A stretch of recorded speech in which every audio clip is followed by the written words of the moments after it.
Good afternoon and welcome back to the Little French Homestead. My name is Sherry. If you are new to my channel, welcome. Today's video is going to be about food security. So what is food security? Let's be honest. Most people think they're ready for an emergency because they have a few extra cans of beans and some rice stashed away. But here's the truth almost no one talks about. In a real crisis, it's not the food that fails you first. It's your body, your mind, and your family's morale. Those will break down long before you run out of calories. So in this video, we're not just talking about stockpiling. We're going to build a complete system that turns your home into a self-sufficient oasis, ensuring your family doesn't just survive, but thrives no matter what is going on out there. So with what is going on in the Middle East, I am picturing empty grocery store shelves. That is unsettling.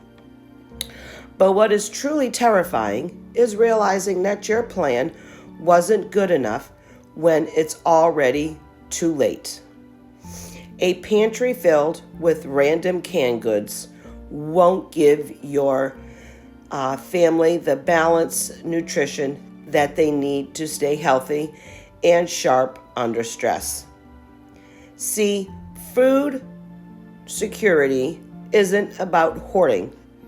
It's a layered strategy, a blueprint for resilience that actually lets you sleep at night.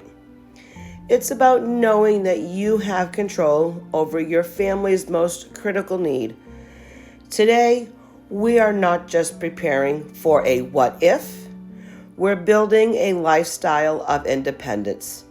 I'm going to walk you through the 5 pillars of a truly secured home, a system designed to take you from anxiety and dependence to empowerment and self-reliance. This is what system works for me and my family. The 3-layer pantry system.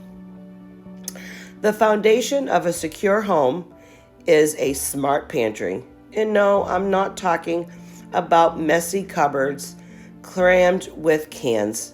We're building a strategic 3-layer system. Think of this as your own private, perfectly curated grocery store. First up is your working pantry. This is the food that you use every single day. The rule here is simple. Never have just one of anything. When you open your only jar of peanut butter, its replacement should be already on that shelf, not on next week's shopping list. This layer is all about immediate access. Next is your short-term store, or what I like to call the home grocery store. This is a 2 or 4 week supply of the staples you eat all the time. This isn't a deep storage, it's a buffer. When you grab that last bag of rice from your working pantry, you should be shopping from your short-term store to replace it. Then add item to your next grocery shopping list. Maybe get 2. This system keeps you weeks ahead, meaning a temporary hiccup at a supermarket goes completely unnoticed by you and your family. You can build this layer easily just by buying 2 of the things instead of 1 on your next grocery run. The 3rd and deepest layer is your long-term reserve. This is for the real emergencies: hurricanes, tornadoes, winter storms. Here we are talking bulk staples with nearly endless shelf life. Large quantity of wheat berries. You need to know how to use a wheat mill, though, in order to do that. Rice, dry beans, oats, pasta. For this layer, the right packaging is non-negotiable. Food grade buckets. Mylar bags with oxygen absorbers are your best friend. A Mylar bag with an oxygen absorber removes two of the greatest enemies of food, light and oxygen. Preserving things like white rice for decades. This layer is your ultimate insurance policy. It's the food you hope you never need, but you'll have a profound sense of peace knowing it's there. Mastering your food storage. Having a year's supply of food is completely useless if it spoils. That's why mastering the science of the food shortage is a second pillar of your self-sufficient home. Your food has 4 enemies: oxygen, moisture, light, and pests. Your mission is to build a fortress that keeps them all out. The golden rule for location is cool, dry, and dark. Heat and light are food's worst enemies, destroying nutrients and causing spoilage. A basement or a cool closet or a well-organized pantry is perfect. To really nail your storage, you need to think like a warehouse manager and use the strict FIFO system. First in, first out. When you bring home a new item, stick it at the back end of the shelf. Put the oldest item in front. Do yourself a favor of label everything with the date that you bought it or packaged it. This might seem tedious, but it is the only way to know what you have. Pillar 3, the 2-week emergency bridge. All right, so let's get specific. Separate from your big pantry system. You're going to need a dedicated, easy-to-reach emergency kit. I like to call it the 2-week emergency bridge.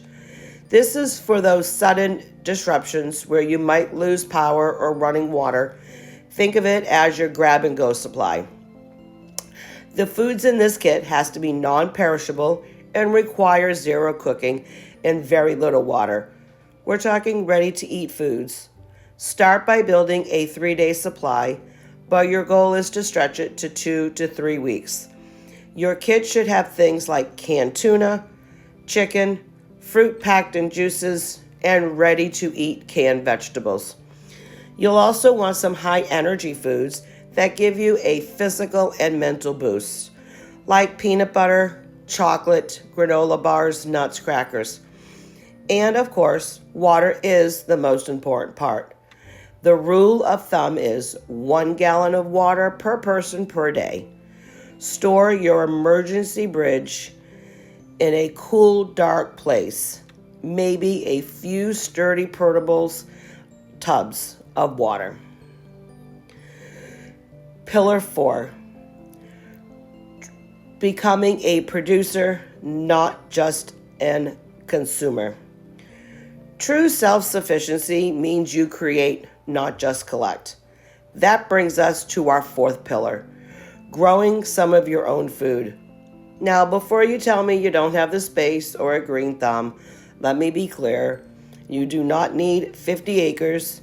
You can start on your balcony, a patio, even a windowsill. Green stalks are amazing. You can grow a lot of food in them in very little space. The biggest mistakes I see people making is buying a bucket of emergency seeds and thinking they're prepared. Here's the hard truth. Seeds are useless without the skills to make them grow.